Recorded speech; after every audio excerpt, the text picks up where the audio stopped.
Hello, everybody, and welcome back to the Equipped, Bruised, Tired podcast. I am one of your two hosts, Bryce Krawchuk, and I'm here with Ryan Stinn. How you doing, Ryan? Good. Yeah. It's nice weather. Been cooler this weekend, so that's good. We got some work done around the warehouse yesterday, and wasn't sweating our asses off, so that was good. No Um, AC in the warehouse? no AC yet, which is also the gym now. So Oh, yeah, okay. might be might be investigating some by Tuesday when it's supposed to be 34 here. I might be like Craigslisting some some air conditioners to put in there. So It was we'll like see. 26 one day this week, and I was dying. Yeah. So, Yeah, no so we'll thanks. we'll see.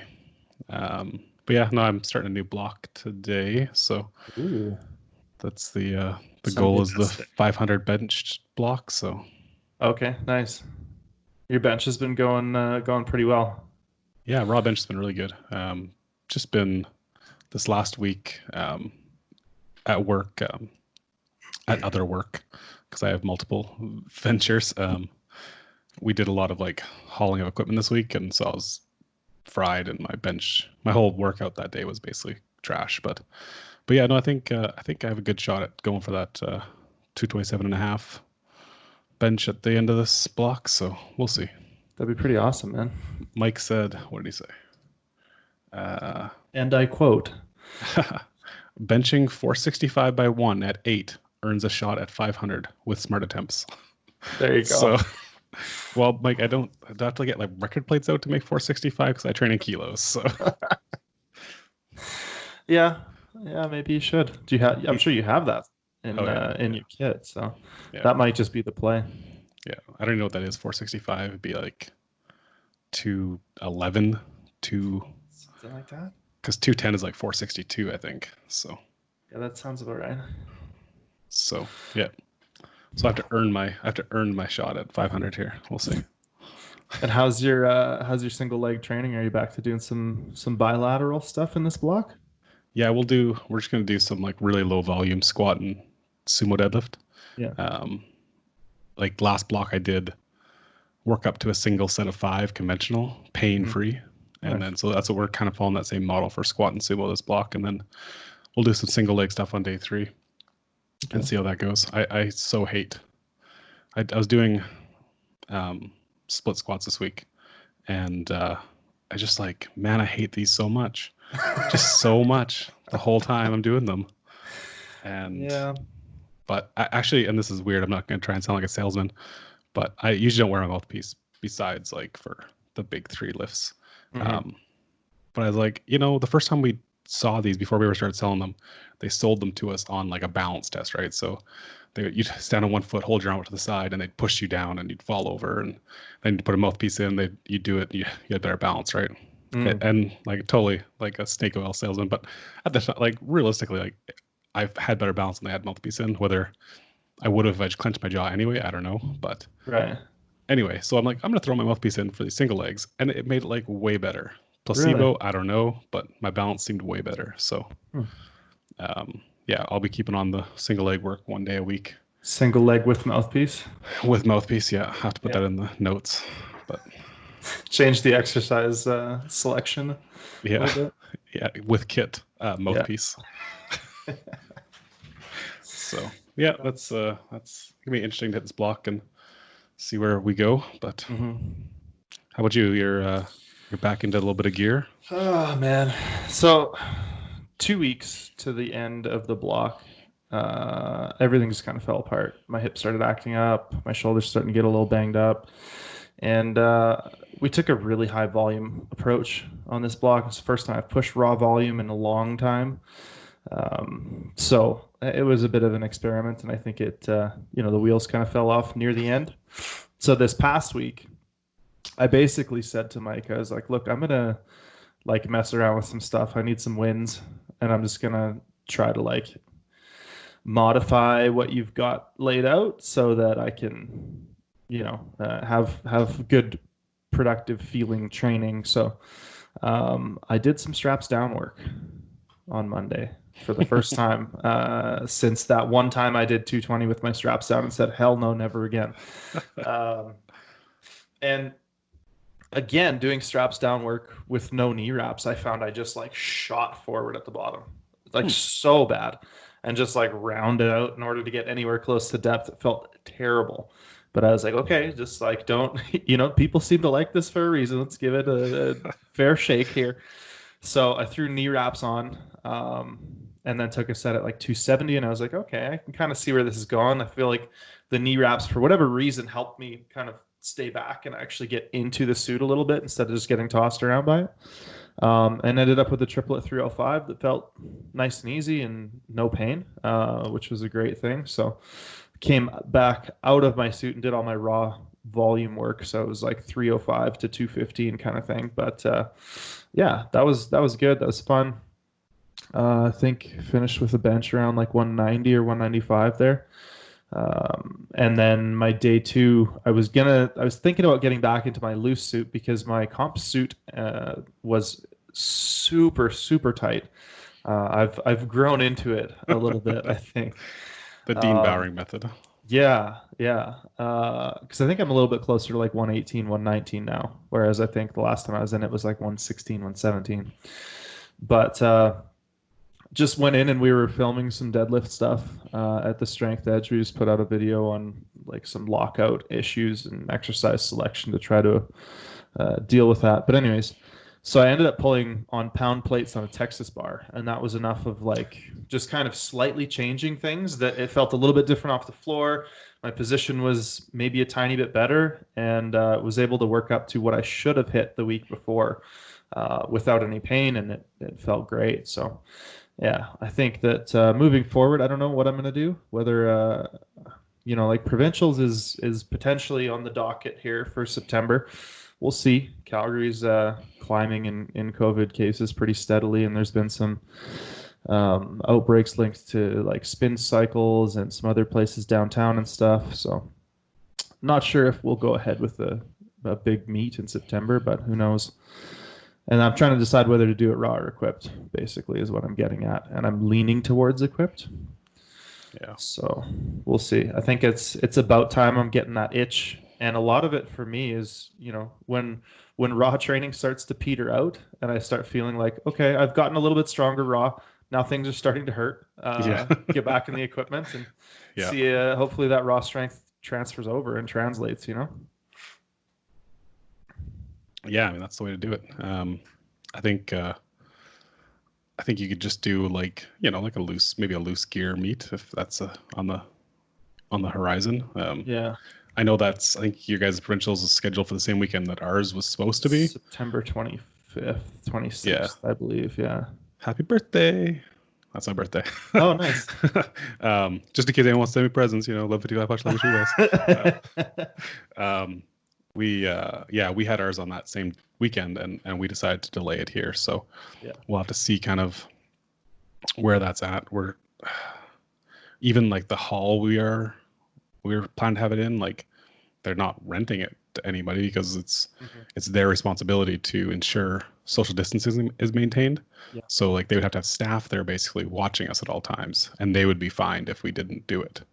Right. So yeah, I don't know if we'll be able to have a place to do it at. So yeah, it's interesting. I mean, Worlds is still on the table there, Bryce. Like it hasn't been still a thing out there. Really? I don't understand. I don't understand the decision to like pull out of a meet on either side of it, but be like, Norway's better. It'll be fine.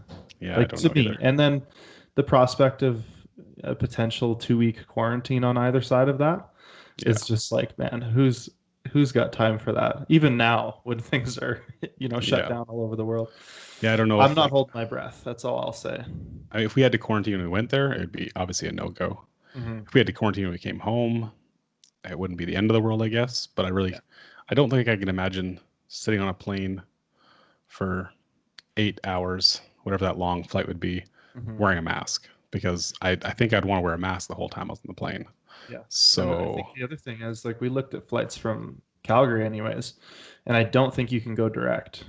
So you would have to stop in the States somewhere or, wherever that connector would be. So then you're looking at a whole bunch more, exposure, interaction, etc. Right. So I don't know.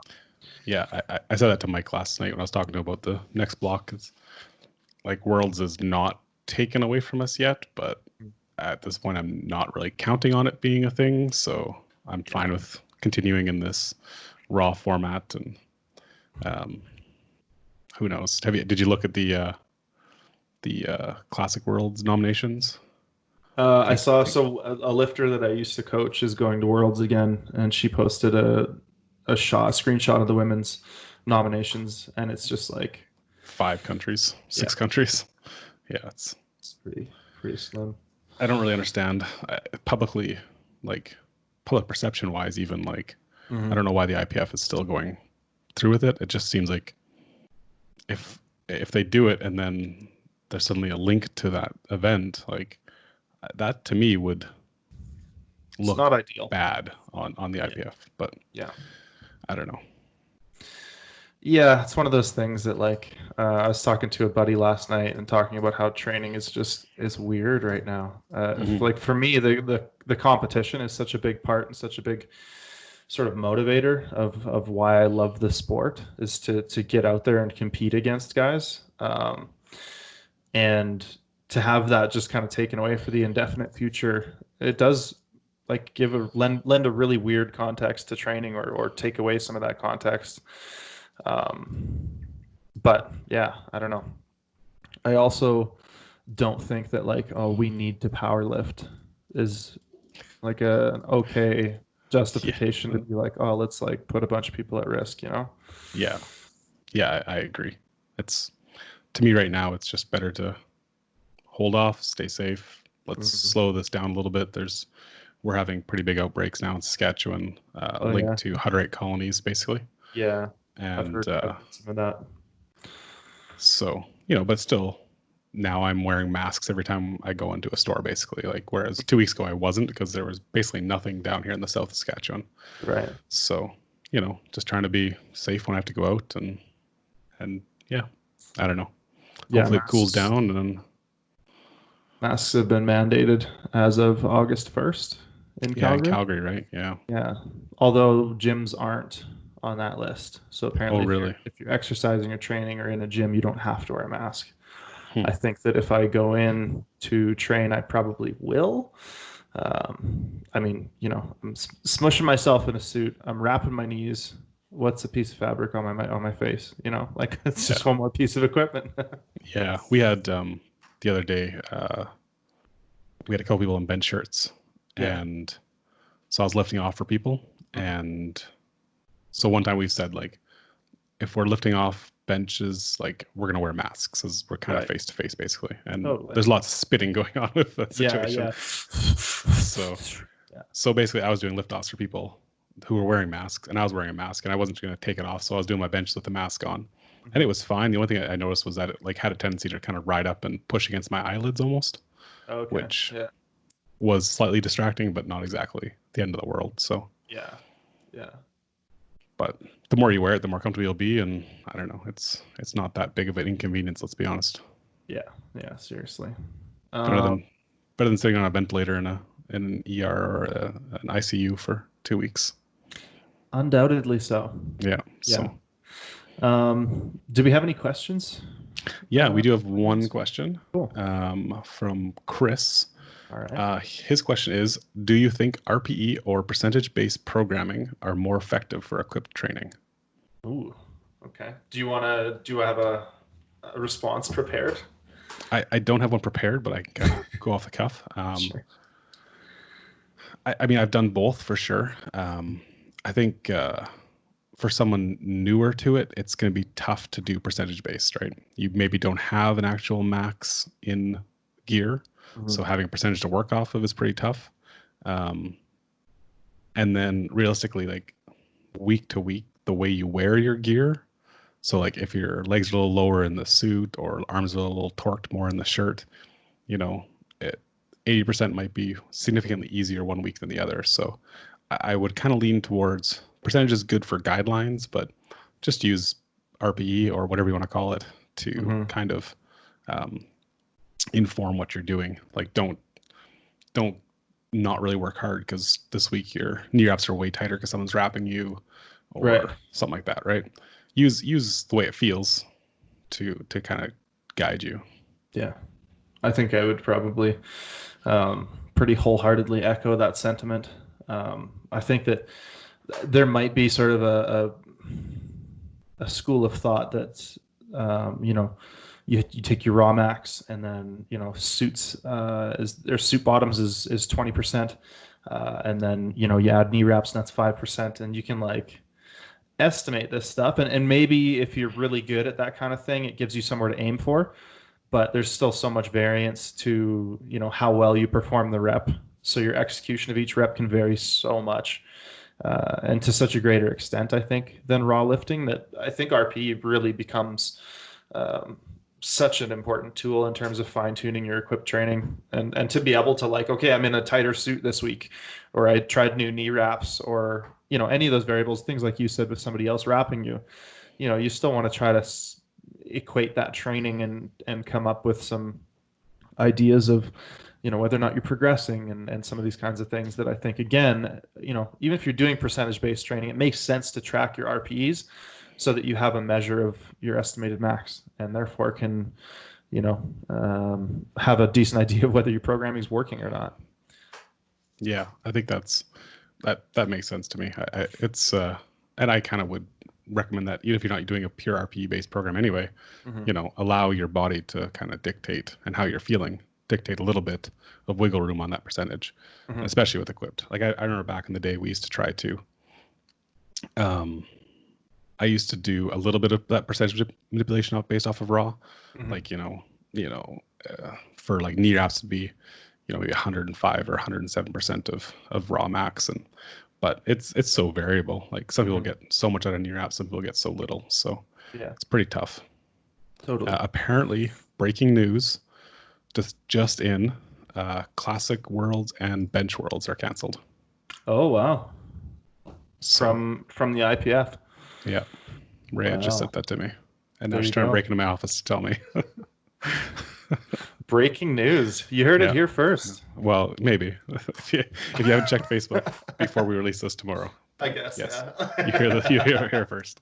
So, Interesting. Yeah. yeah, Cool. which makes sense. There's I only think so.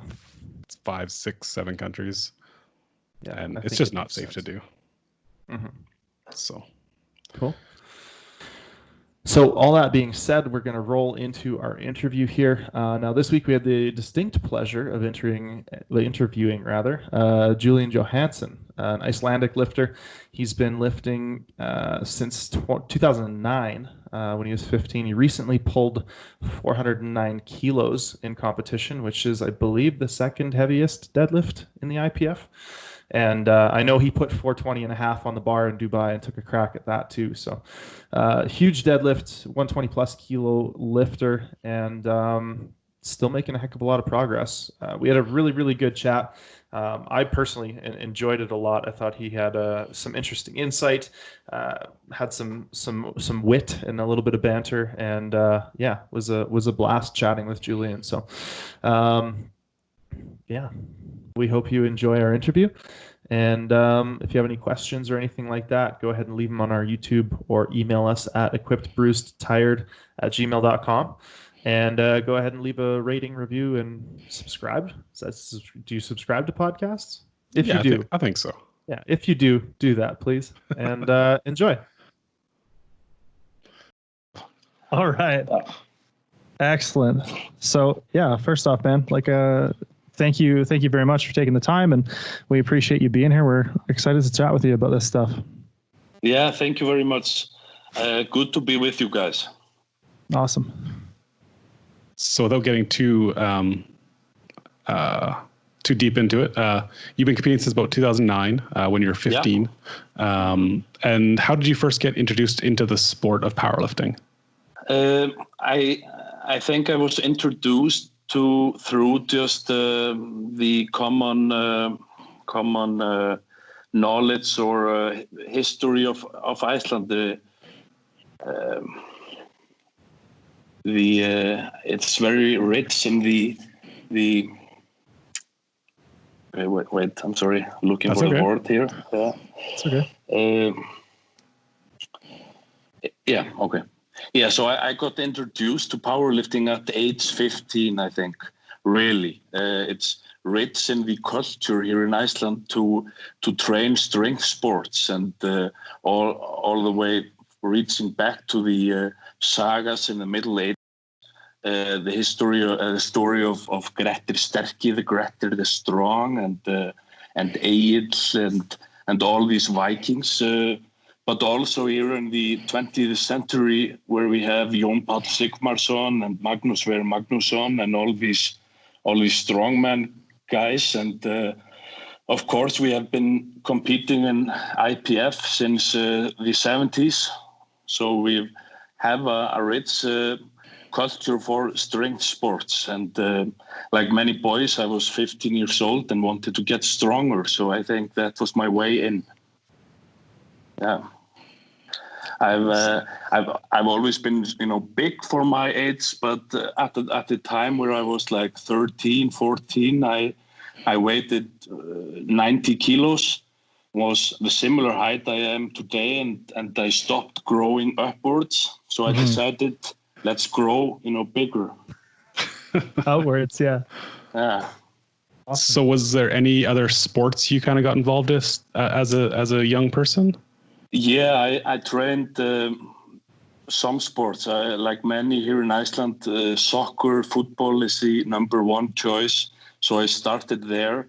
That was not a match for me. I trained judo, the martial art from Japan.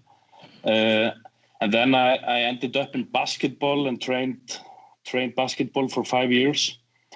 And that, again, I think that was because I was tall for a 12-year-old, but then I stopped growing, so I was not tall for a 19-year-old, Yeah. Do you ever enjoy those sports nowadays? Do you ever get a chance to play those, or if you did, would you? Yeah, I don't play them often, but sometimes I go to basketball. But I'm quite heavy now, so it's a lot of work running up the court. Yeah. It's hard, but I like. Everybody gets out of your way, right? Yeah, no problem. Just backing up to the basket,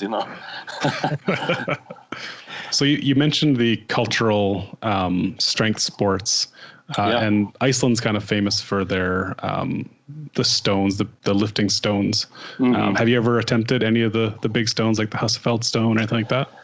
I've not done the Husafell stone, but as a boy traveling around Iceland, I've tried all of the other stones. The stones were used most regularly. There were 4 types of stones from like 20 kilos up to 100 and something kilos. And they were used to decide how much you would get paid as a fisherman. So if you would go for the biggest stone, you would get a full share. Full sterkur, full strong. Then the smallest is amlóði or weakling. That's super cool. So would you get you'd get full share of the fisherman pay? Of course. Yeah. Okay. Of course. So something I really wanted to talk about, and as somebody who, maybe has some long-term aspirations to that same deadlift record that you attempted for your third attempt in Dubai there. I wanted to talk a little bit about your deadlift. I know you recently pulled 409, which is huge, man, and congrats on that. It was a wonderful lift. But I did want to try to get into that because, you don't see a whole lot of 120 pluses continuing to be able to progress their deadlifts to the point where you have. So maybe you could let us into some of the things that you think have helped you be so successful in the deadlift. Yes, definitely. As you say, there are not so many great deadlifters in the super heavyweight, and I think, of course, we had Brad Gillingham, and before that, and at the same time, Tito from Hungary, and Lars Noren, of course, and all these big names. But for the last 10 years or so, or since Brad Gillingham maybe stepped a little bit down, there have been very few. Of course, we have Ray Williams, who is very strong overall. But at some point, I thought like the deadlift was moving down to 93, 105 for some years. The biggest deadlifters were there. Yeah. But I love the deadlift. It's my favorite thing to train, and has always been.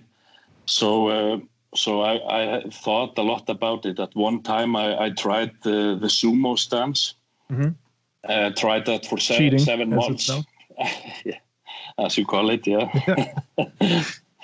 I tried that for 7 months, but at the time I thought, the biggest pulls would not be done sumo. I thought the biggest pulls must be done, or would be done in conventional. I was later proven wrong, but let's see. Now. Still, for now. Yeah, for now. But yeah, I think. Of course, as you get bigger, your palms and hands get bigger, and I think the grip is what is hindering many of the athletes in the plus super heavyweight and even in the heavyweight category. For me, it was a game changer, if I can use that word, when I changed to hook grip. Yeah, it allows you to put a different and even a better position on the spine. It gives you a little bit, if you have long enough thumbs, it gives you a little bit shorter lift. And of course, you don't have to worry about the grip. So for me, that was a game changer. And thinking back, it was mainly because when I tried sumo deadlifting, I only trained hook grip. I thought if I was going to sumo, I would use the hook grip or I would not sumo. So it was sumo with hook grip or no sumo for me.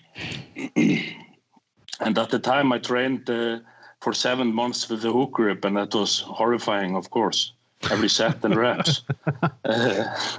But then I rested the hook grip and went back to conventional and pulled the mixed grip. And at the Junior Worlds 2014 in Oroshasa, Hungary, I found in my second deadlift it was slipping a little bit, and I needed the third deadlift to go into bronze medal position. We were 3 guys or 4 guys from third down to fifth with 2.5 kilos between us, so it was quite the competition. And as they are, the best competition, it's when the kilos really matter. Yeah, absolutely. And I changed the hook grip, and it all fit together. It was very good, and I've been using the hook grip ever since. Okay, awesome. Strong case for hook grip. I like it. Yeah.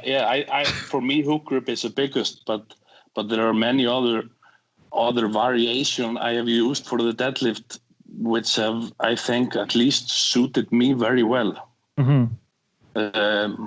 For instance, high rep work with low weight once a week, and block pulls, strengthening the upper part of the movement. For me, the start of the movement has never been an issue. I've always, since 16 years old, I've been able to start way heavier than I can ever finish. So that was also a big part of the journey of the deadlift for me. Yeah, I was just trying to figure out what exercises and rep ranges and that kind of stuff work for you. Yeah. So you kind of mentioned pulling higher reps, lighter weight once a week. And I believe you also live for Mondays, which I think is when you deadlift heavy. So do you deadlift heavy once a week and light once a week? Is that? I live for Mondays, but that's more of a statement of state of mind. Okay. It's a new week. You get to start a new week by working towards your goals. It's I don't live by I hate Mondays, like we hear so many times. I think, and I believe if you like what you do, you love Mondays. But for me, Mondays are light deadlifts actually. Oh, okay. Okay. Yeah, 50%. Then heavier on Wednesdays and heavier on Fridays. Yeah, that's mostly the case. So you deadlift 3 days a week, and does it it increases throughout the week? So light Monday, heavier Wednesday, then heaviest Friday? No, it's Wednesday and Fridays are pretty similar in percentage, but maybe a little bit difference in the movement and so on. Okay. And focus points, yeah.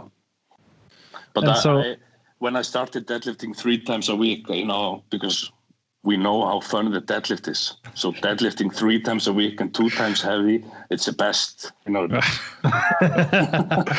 Well, I want to know your secrets for deadlifts, and I didn't want you to say that working hard was the secret. So unfortunately, it sounds like that is the secret. It's just to work hard. Mostly, yeah. But finding the technique which suits you. I have long arms. That's pretty good in the deadlift. Worse in the bench, but good in the deadlift. My training partner, who is a junior powerlifter, Guðfinnur, super heavyweight, he has very short arms. So he has to find completely different technique than I have to do. And it's been, really interesting for me training with him because seeing just how much the leverages change, It's a completely different movement.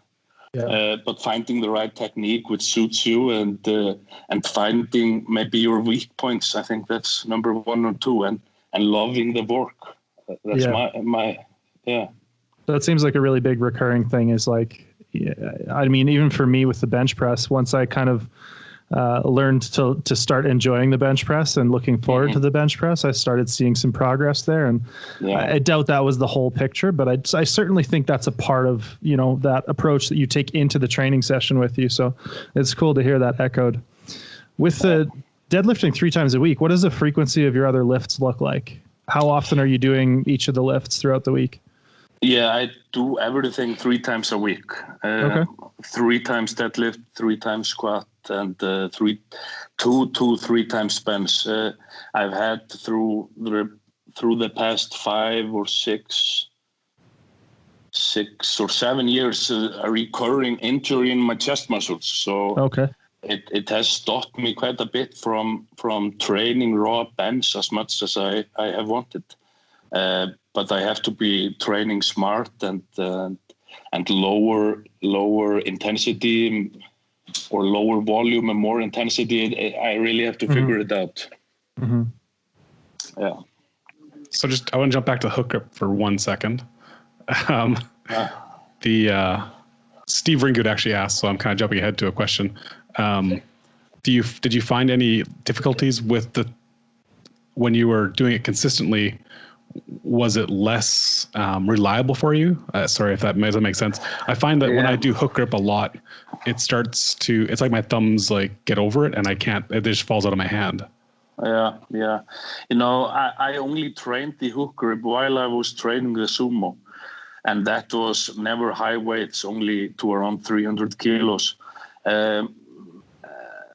But I remember that was very painful and not good, But after I changed completely my conventional deadlift to with hook grip, I have not trained hook grip. I train the hook grip only for 1 or 2 lifts in every meet prep or so, just to put it in the mind that it is there. But I really don't think if you have it won't go.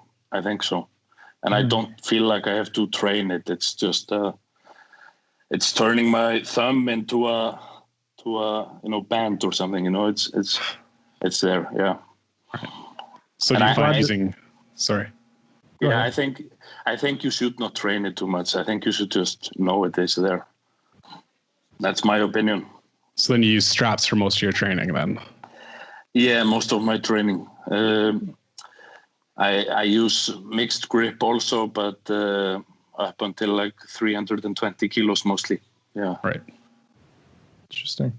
That's good to hear that because I haven't used my hook grip in 4 or 5 months now. So I'm hoping it's still there, Yeah, it's there, it's good. So you mentioned bench hasn't really been your friend. And recently in Dubai, you wore an Inzer Bolt bench shirt. Yeah. So like, we know that you're definitely brave. Living on the edge. Have you had any issues with them blowing out on you? No, none issues, none at all. But I've only I've never worn a tight Inzer Bolt shirt. They're like maybe one size big or something like that. At least I can put my finger under the arms, the sleeves. Okay. So there is enough room there. But it was a big surprise for me. I had, after seeing Joe tearing 3 Inzer Bolt shirts at Nationals 1 year, I never thought I was going to wear them. But then my training partner gave me one, so I tried it, and it was a big blessing for me. At least in Dubai, it meant 15 kilo PR. Mm-hmm. Yeah. So I know that Inzer is re-releasing the Bolt basically now, like with a redesign, I think, to get rid of some of that issues. Do you know if the one you're using is a redesign? No, it's an old design, I think. Okay. I think so, but I am looking forward to trying the new. We have an Inzer dealer in Iceland, who is selling the products, and he's been pushing them on to me for many years, and I've been like, nah. Then I tried it, and I really like it. Yeah. Right. So I got a question maybe for both of you guys. I've never used Inzer equipment, and what would you say are, like Julian, for you, what did you like about the Bolt that you weren't getting from other shirts? I'm not sure really, but I felt like my Super Katana low cut, like it was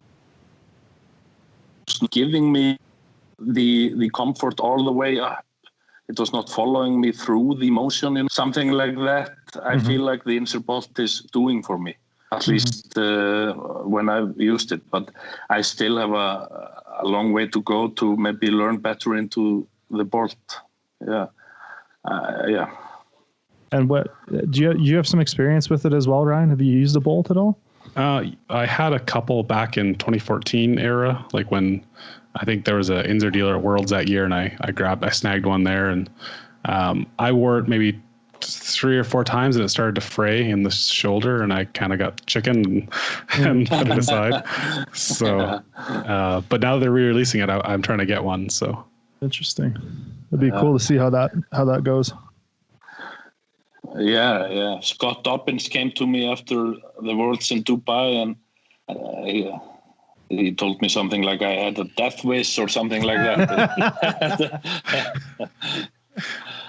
Funny guy.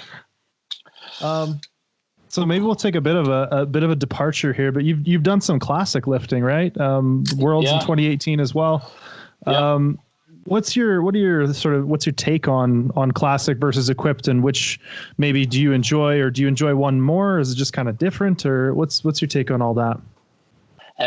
For me, it's completely different. I would like to see the classic powerlifting with knee reps. I would like to see the knee reps there for me. But I enjoy classic lifting, and it's completely different. There is little stress about equipment, little stress about hitting depth, little stress about touching the chest, and all these things which you obsess about in the training for equipped powerlifting. So I think that's a good change, now and then to compete in these meets. And we've had here in Reykjavik, Iceland, a classic powerlifting competition, Reykjavik International Games. And I often try to compete there. It's a fun meet, and it's televised here in Iceland, all of Iceland, and gets good exposure and so on. So it's a very fun event. But what I've never done is I've never devoted 14 or 12 weeks to a classic meet, and that's something I still have to do. But I've done them, and like powerlifting, it's a lot of fun. Mm-hmm. So for you, what is it that keeps you in equipment over time? Is that just kind of what you prefer, or like what draws you to equipment? No, like many have said before, I started in 2008 and 2009, and that was just powerlifting then. I competed with in a singlet and knee reps my first 3 or 4 competitions, and then I had saved up enough money to buy myself equipment, because that was powerlifting, but now the bench shirt, it does good for me, my chest muscles. I'm not sure I could handle all the raw work needed, just thinking about the muscles, and the knee reps. I really like the knee reps, But it's also like many other powerlifters have said, and you too, I think both of you have said it. It's the X factor of the equipment, it's the competition. Yeah. It's going in for a bench, failing it, and coming back and taking it easy. It's the thrill of the competition, which the equipment gives, I think. Yeah. And for me, you can do so much more for a longer time in equipment than you can do raw. I think equipment is what has been both letting powerlifting athletes compete well into their 40s, while Olympic weightlifters are done with their career long before that. I think we have that issue. We have the competition, and also it gives it more variety in training. Yeah. So just stick with that for a minute. You mentioned that the bench shirt has allowed you to kind of keep training the bench hard. Are you in your equipment like weekly then, or is it? No, but pretty regularly. Yeah, and just training for the equipment is different overall. You're doing more tricep work and more banded work, I think, and to boards and so on. So you can train the equipped bench from if you say from a wider angle of exercises than the raw bench. That's allowed you to kind of de-emphasize the pec more than. Yeah. Right. But I think also that is because I have long arms for the deadlift. That means in the bench, I open up my chest muscle a lot more than those who have short arms. So it's like powerlifting. There is no one good in all of the disciplines. That's the beauty of it as well. Yeah, for sure. Yeah. But then we have Ray Williams, who's pretty good at all disciplines, and Blaine Summers, and There's a few outliers, I think, but I think a lot of people tend to be kind of shaped towards one or two or so the lifts, and maybe not one in a very real way. Speaking of body shapes and sizes and stuff, I wanted to ask you a little bit about.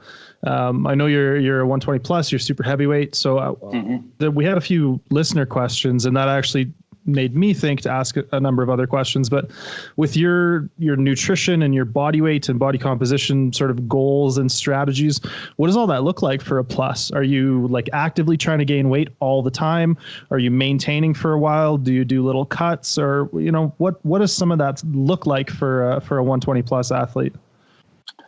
Mostly I aim to maintain. Okay. That's been the main main part of my powerlifting career, trying to maintain my weight. I've gone up all the time, of course, but I'm trying to maintain. No, I'm joking. That's my life. You got me there. I was fully buying that. I was like, okay, Yeah, but I'm 170 kilos now. I've never been heavier. Okay. For me, I think for the longest time I've been around 160, 165, around that. And I like it there, but I like it here as well. 170, it feels good. Right. But I came out of this, of course, like here in Iceland, like everywhere else, we had different circumstances in our daily routine. But it's looking better here in Iceland, and all of the restrictions have been lifted. Well, most of them. But at the time, me and my girlfriend Ellen just had a baby in March this year. So thank you. A few days after that, there came this lockdown, and I was fortunate enough to get some weights to my basement. To a very small room in the basement where I could train. And I gained, I went from 167 to 179 in 3 months of COVID. So it was a time of gains, Yeah, the COVID-15 there. Yeah. Yeah. But I think I don't have to eat much or force feed me to stay around 65. It's fairly easy for me. I've dropped down to 70 now after a few days of holiday, and I think I will be around 65 for the longest part. Yeah. So you don't like actively track your food and weigh in all the time, or you just kind of don't worry about that kind of stuff, or? Yeah. I do it like seasonally, not all the time, right. but I take maybe every other month doing it. Right. And it mostly comes down to like 4,500 calories per day, sometimes 5,500 and sometimes 4,000. Yeah. But it's always in that range. So it's not a lot of food I have to eat to get that. Interesting. Okay. And one more thing about the nutrition. So I like to go through and just like scroll through people's Instagram feeds, kind of just all the way back and see what people were posting back when Instagram first became a thing. And as I scrolled through your timeline, I started coming across an undescribable amount of pictures of giant quantities of eggs. There's a lot of photos of eggs. Was that like a favorite food of yours when you were gaining weight? Nah, no, definitely not gaining weight. I was actually that season I lost weight. I was living so no alone. Eggs then. Don't do the eggs. No, I got a very good egg sponsor who gave me a lot of eggs. Nice. Yeah. Nice. But I lost like 15 kilos eating. I was living alone, and trying to save up money for something, and mostly eating eggs and an Icelandic yogurt called skyr. Right. So both are low carb. But it's good. Yeah. The egg and yogurt diet.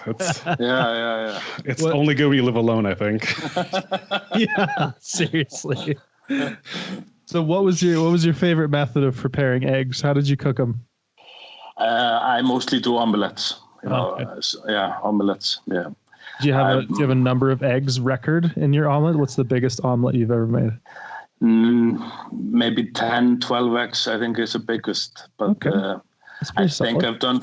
Yeah, I think I was doing 30 eggs a day for that period. Oh wow! Oh man.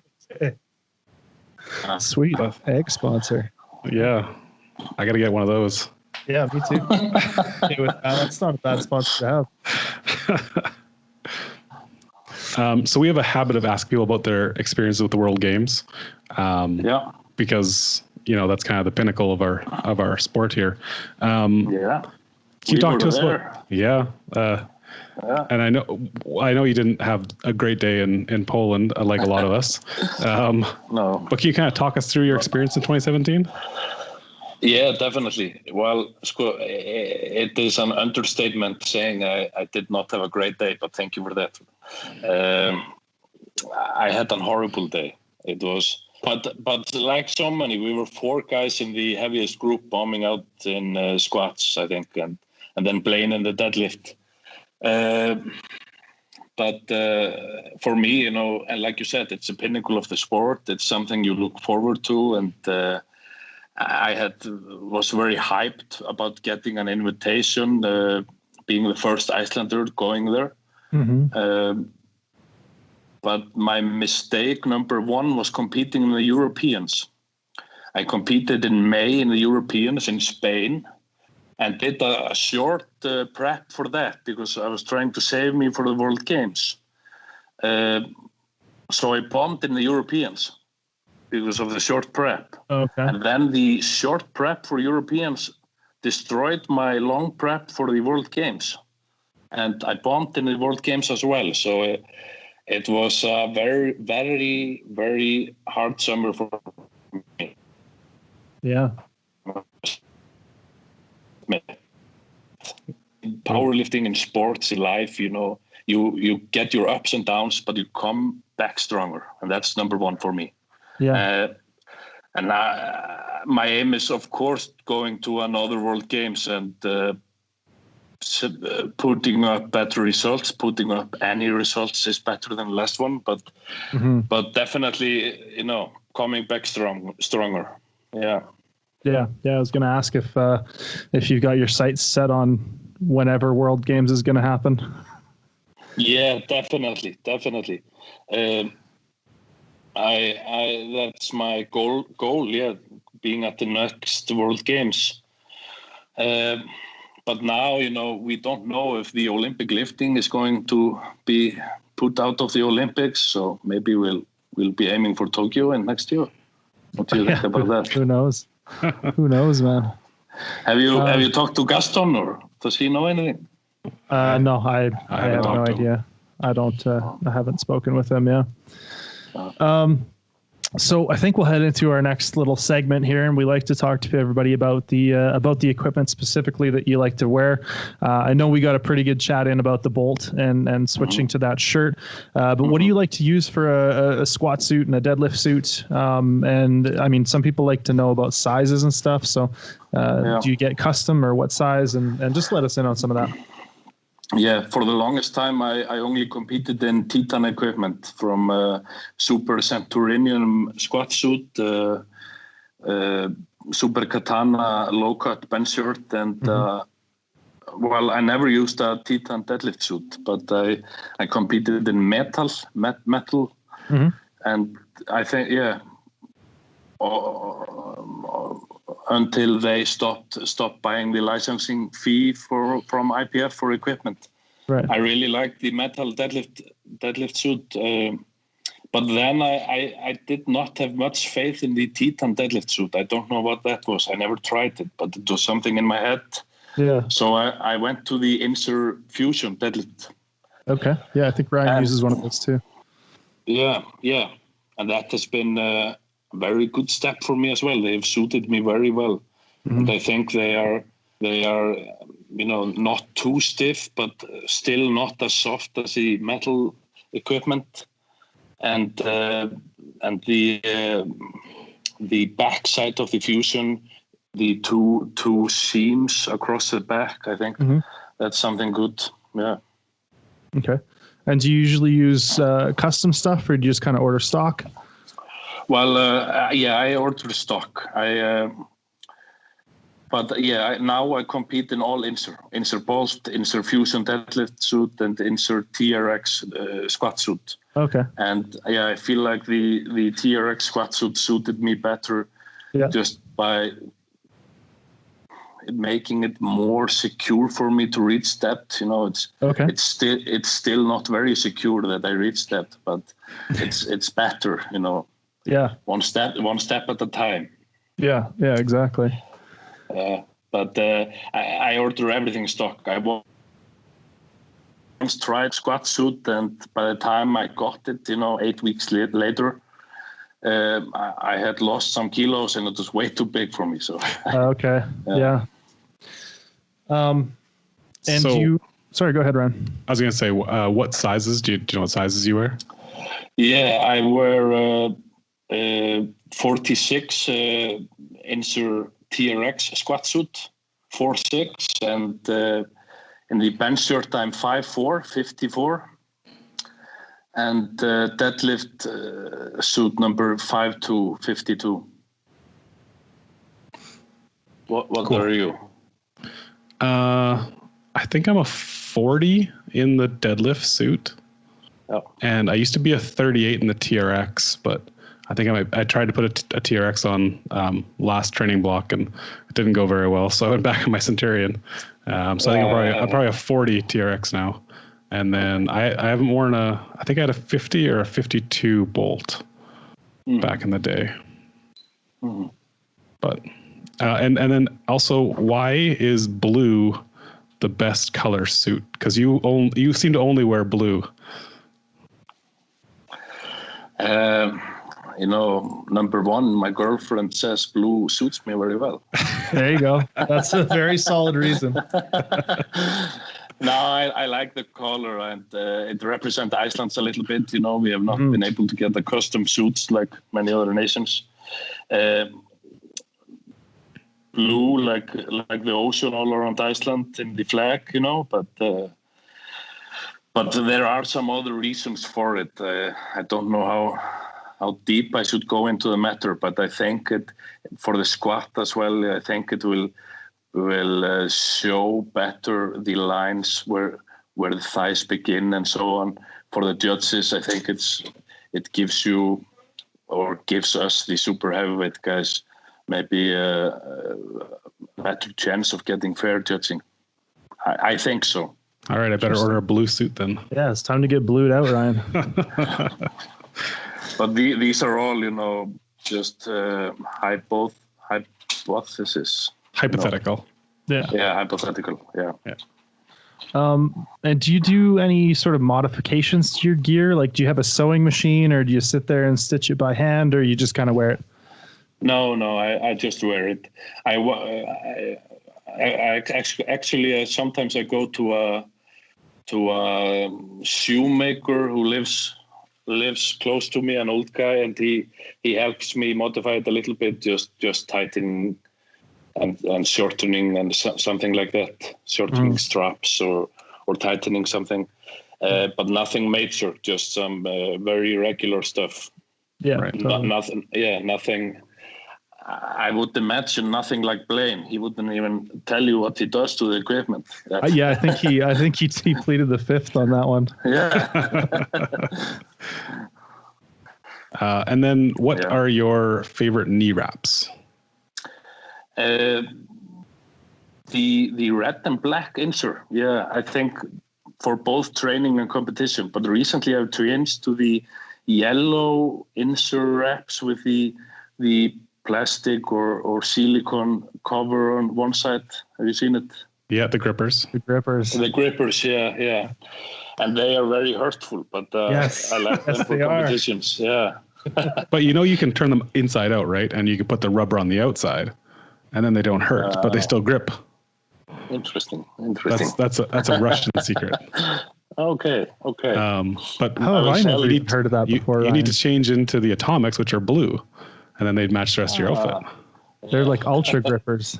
Yeah. These are good. I will tell my coach Øyvind this. I know I've seen people turn them inside out. I think it was Russians that I first saw doing that. Interesting. Yeah.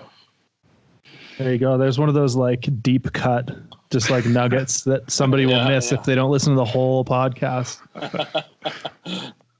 And then, do you wear flats or heels for squats? Heels. Yeah. Yeah, I've always worn heels.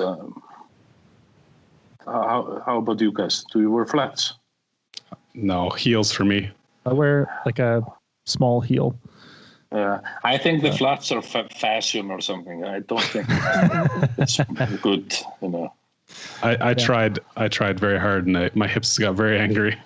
I just have a hard time hitting depth. Yeah, it just feels so much tougher to get to depth in flats. Well, I think we'll now move on and dive into some questions from listeners, and it looks like we got a whole bunch of really good questions from people that wanted to know more about you. So the first one, you took this one in, Ryan? I did, yeah. Did you have any context for this, or no? Okay. Besides, he's from Iceland, so I think that's what matters. Okay, so he was asking, do you eat rotten shark? Yeah, definitely. Of course, it's Icelandic delicacy. Okay. Yeah. So it's just literally rotten shark. Can you tell me a little bit more about this? Yeah, it's like fermented shark. Okay. So it tastes rotten, and it is a shark, but it's national, and it's good. It's part of the history. Okay. And you enjoy it? Yeah. But Okay. it's mostly nowadays. It's mostly only eaten in the first old month of the old calendar here in Iceland. Okay. So Thorin, it's from it's in January, basically. It's in January. Yeah. Okay. But there are many festivals and feasts of fermented food, all from heads of sheep to sharks and to the ball sacks of sheep and basically everything of the sheep. Wow. Okay. Yeah. So is this like equipped lifting? Is it like kind of tough to get through, but you end up stronger? Is that kind of, are we seeing like a parallel here? Yeah, definitely. It's you always come out stronger. That's good. A next question would be, how has your training changed since you became a father? Well, it's difficult to say at this point because I became a father in the middle of the COVID era here. So the training has changed a little bit for me. For the first thing, I used to train, at least for the last couple of years, for 3 big training sessions per week, which was like from 3 to 4 hours each, and then more resting in the days between, maybe one light training, but mostly not. Now, after I had became a father, I changed it up to 6 training sessions per week, but slightly shorter, like 1 to 2 hours each time, so I would not be as long away. Mm-hmm. But that are the main changes. But of course, it's not really comparable at this time because of the changes in environment, both nationally and internationally. I mean, we have not had any international meets this year. We have not had any meets to train for, so it's been a really unconventional year. Yeah. You could call it a sumo year. I'm sorry. I had to. Who's the father here? That was a dad joke. And speaking of which, how long do you figure until your son out deadlifts you? Is that imminent? Do we have a few more years to wait? Maybe a few more years, but we'll never know. He's a big boy. That's good. Yeah, he has a big thumb, and I think he can hook it. That's important. Yeah, but we will see. He goes his own journey. That's mm-hmm. my saying now. But hopefully, it's powerlifting.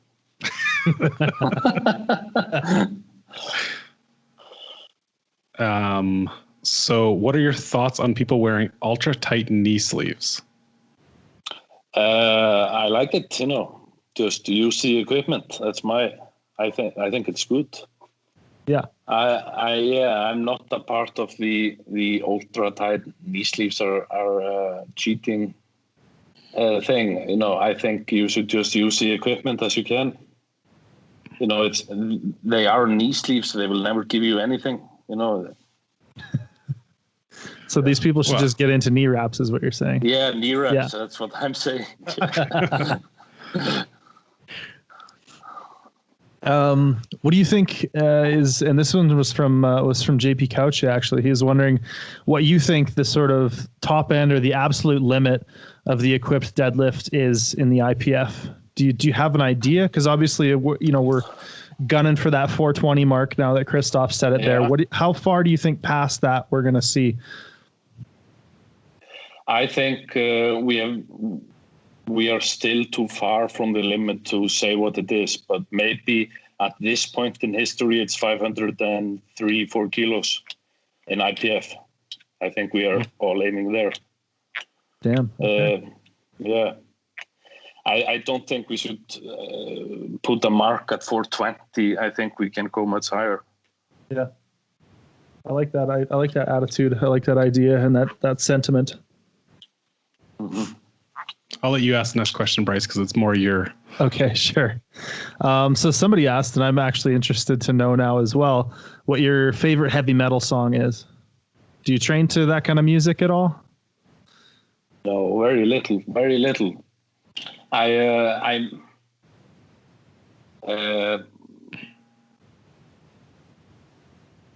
Do you count Wild Boys with Duran Duran? Sure. I don't know if I'd call that metal, but like you can enjoy what you want to enjoy, man. It's light metal.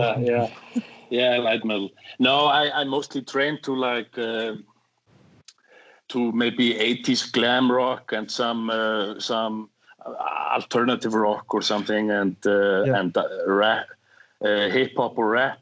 Yeah. Okay. So that's maybe the main thing, and Icelandic rock music. Yeah. So side question for my own knowledge. If you were going to go for a big heavy deadlift, what are you putting on? What are you putting on for music? I would put down AC/DC definitely. Like Panda, you know the song, you know the rap song, Panda. Some rappers sing Panda a lot. It's good. Oh, okay, yeah. I think I know who you're talking about. Panda, like the panda bear, Panda. Yeah, Panda. Yeah, totally. Yeah. I know that song. That song's very hype. Very hype. Ryan's shaking his head. I don't know. I would put on some rap hype or AC/DC or TNT or Thunderstruck or something. Yeah. Okay.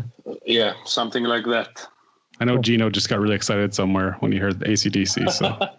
Yeah, just the footage of him like singing at a wedding. Was that it? I don't know. Yeah, I saw somebody's story and it was Gino like just giving her in somebody's wedding party. It's pretty great.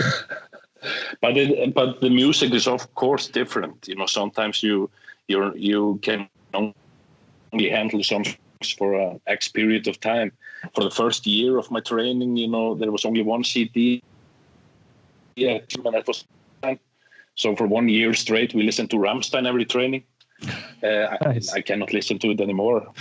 Never again. Not to that extent, But sometimes, you can really be in the mood for some country or some song with an old Icelandic artist, and it can really get you going.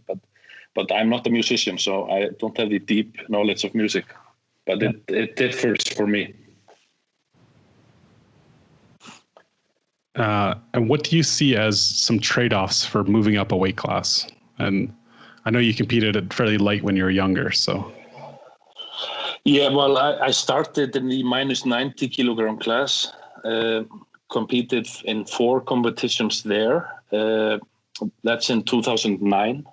2010, I competed in minus 110 kilogram class.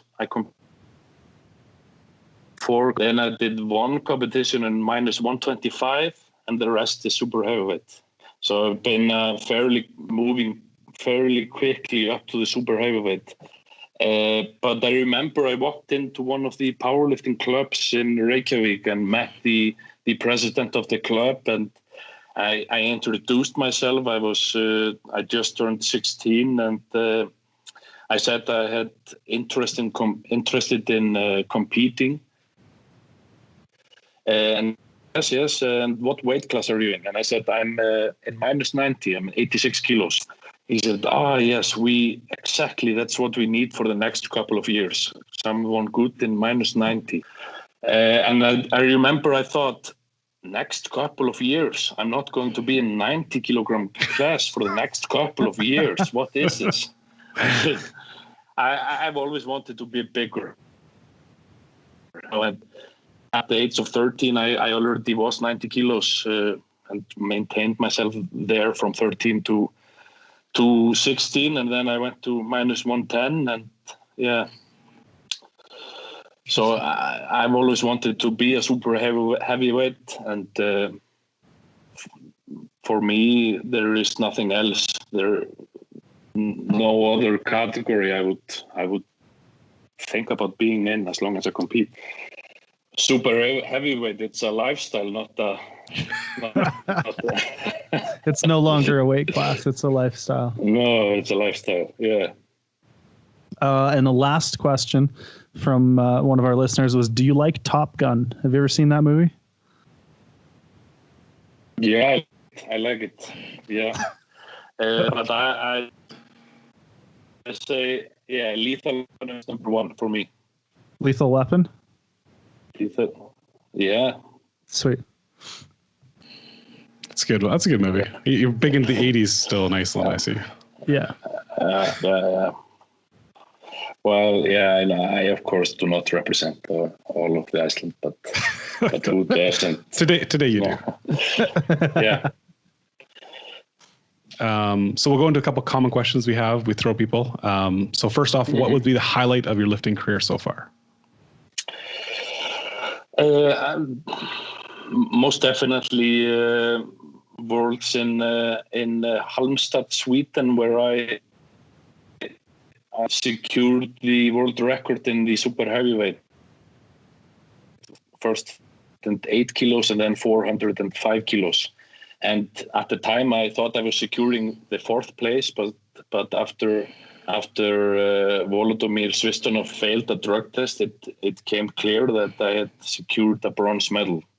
Of course, it had getting to stand on the bronze podium, but that is to this date maybe my highlight. But I enjoyed lifting in Dubai as well, and yeah, but Halmstad, the atmosphere in the building and everything, it was very, very nice. And what would you say, like on the opposite side of that? I feel like I know what you're going to say, but what would you say is sort of the lowest point of your lifting career, and what have you learned from that? Like, how has that made you a better lifter in the long run? Yeah, I would definitely say Europeans and World Games 2017. But but the thing is, of course, we are always learning, and I am always learning. You compete and you learn, and you win and lose, and you go through good meets and bad meets and everything in between. I bombed at the Europeans in 2017, and I bombed at the World Games the same year. And I know I will bomb again. It's a part of the game, and dare to be great and everything like that. I think you have to put it all on the line sometimes, and sometimes you win and sometimes you lose. But I have learned, but considering that, I have learned to be more responsible, I think. I have learned that sometimes you cannot risk it all because it's unfair towards yourself. It's unfair towards the work you have done. And sometimes 4th place or 5th place is better than no place. Or 6th place or 8th place or 12th place, anything. Sometimes getting a total is, of course, most often getting a total is the best thing. We know that. But in these, if you think about it like this, you owe it to yourself to do good. You've sacrificed a lot of time and money and work into this, and you owe it to yourself to be the best you can be, I think, when you're at this level. And sometimes you have to risk it, but sometimes you have to play it smart, not only for the team or the country, but for yourself. That's awesome. I really like that. Yeah. And through your career, who have been maybe some of your biggest inspirations? I think we talked about some of them at the beginning, but maybe it doesn't necessarily need to be powerlifters, but. Well, if we look at powerlifters, number one, I would say my training partners from the beginning, Julian Johannsson, who competed in the super heavyweight and minus 125 at the time, and who started competing in 1984 and stopped competing in 2015. So he had a 30-year career. And that's something has always motivated me, and has a lot of experience experienced competitor who has been good to have in your corner. Definitely. If we look abroad, there's of course Brad Gillingham and Karl Ingvar Christiansen and Lars Noren.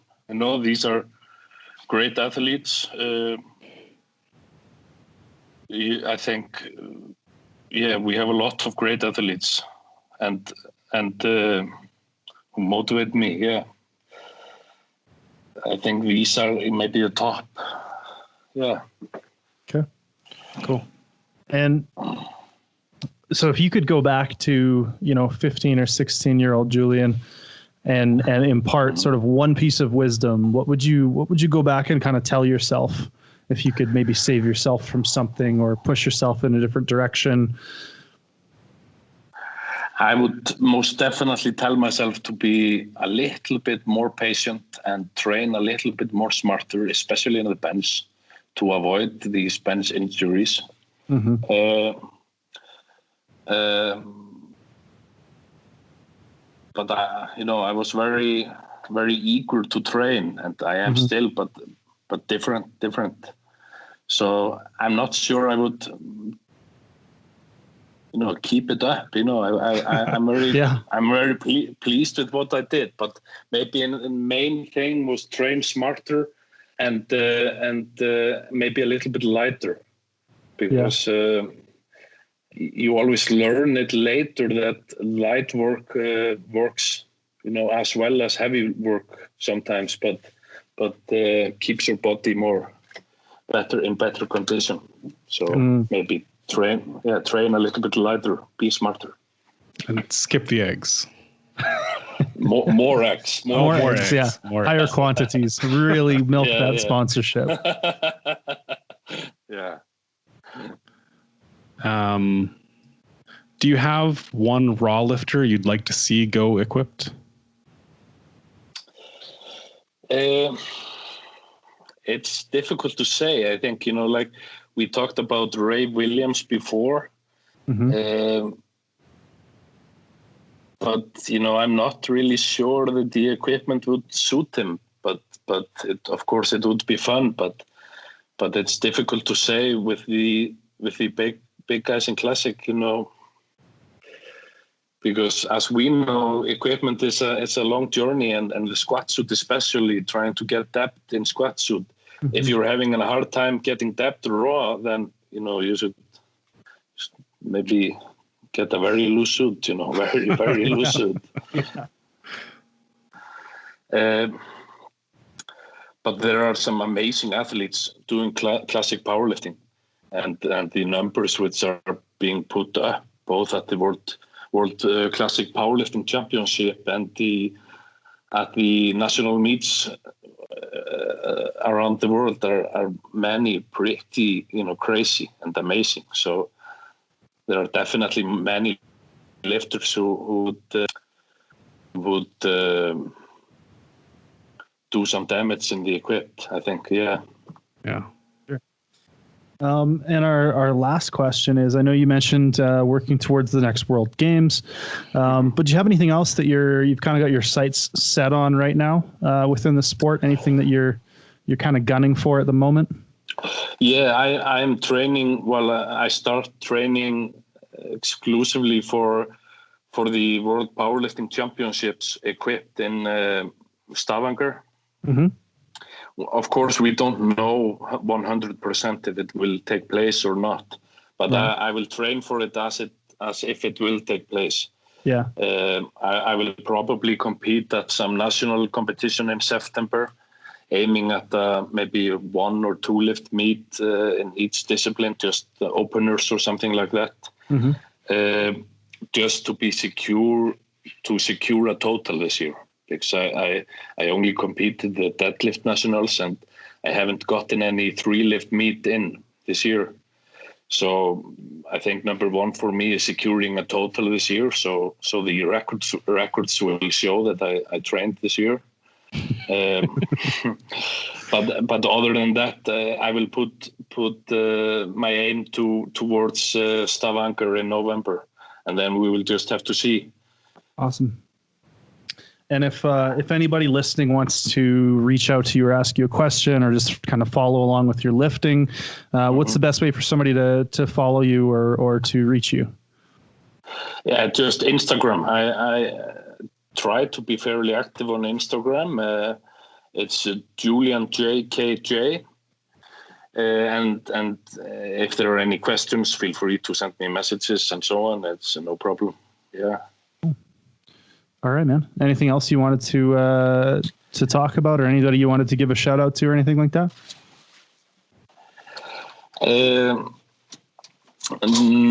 Not really. Just thank you guys for having me on your podcast, and it's been very fun listening to your other interviews. It's good to have more media or things like this where you can check up on powerlifters. I think it's a good step. Mm-hmm. Cool. Well, thank you again for figuring out the whole Wi-Fi situation and getting on with us and making it work. Yeah, like we mentioned earlier, you're on holidays, so big ups and thank you. We appreciate your time.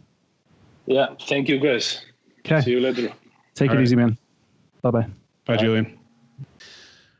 All right. We want to thank you for listening to the Equipped, Bruised, and Tired podcast. We're going to be available on iTunes, Google Play, Stitcher, wherever fine podcasts are found. So make sure to leave your 5-star rating if you enjoyed the show and a review as well, and or check out our video version of the show on our YouTube channel. If you have any questions for ourselves, guest suggestions, or questions for our guests, you can go ahead and contact us at equippedbruisedtired@gmail.com and make sure to do your part to spread the word of the Equipped Renaissance. We'll see you next time.